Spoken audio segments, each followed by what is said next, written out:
یو ملګری پوښتنه کوي چې یو مسجد کې مؤذن اذان کوي او دغه مؤذن ږیره لږه کمه ده، د موټي نه هم کمه ده، نو آیا د دې څه حکم دی؟ دویمه مسله، صلات تسبیح مونځ چې په روژه کې هر څوک کوي نو دا کم مونځ دی او دا په جمع کولی شي که نشي کولی. دریمه مسله، یو زنه په اعتکاف کې ناسته ده او نو دې ته صحن ته د راتګ لکه د کمرې نه راوځي نو دا په کومو صورتونو کې هغې ته اجازت دی. دغه درې مسلې په دغه کلیپ کې راسره وپېژنئ.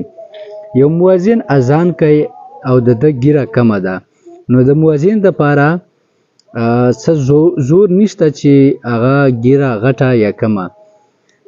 البته امام دپاره بیا داسې خلکو دپاره چې هغه د مسجد سره هغوی واسطه ډیره وي، لکه اوس امام شو او یا مؤذن شو، نو دغه د دوو خلکو ږیره به یې چې څومره غټه وي نو دا ټیک ده.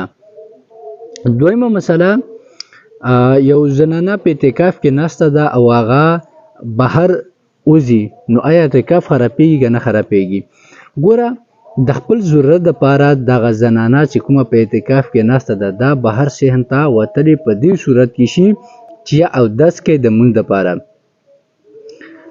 یا غټ اودس یا وړوکي اودس دپاره بهر وځي، نو دغه اجازت ورته شته. نور په غلطي کې که د کمرې نه ووځي هم نو بیا چې کوم دی اعتکاف یې خراب شو. البته د ننه چې کوم دی خبرې هم ورسره هر څوک کولی شي او سلن هم کټ کولی شي، ماشومان هم ورسره اوده کېدلی شي، نو دغه صورتونو کې هغې ته د ننه اجازت دی او بهر اجازت نشته. صلات تسبیح کوم مونځ دی؟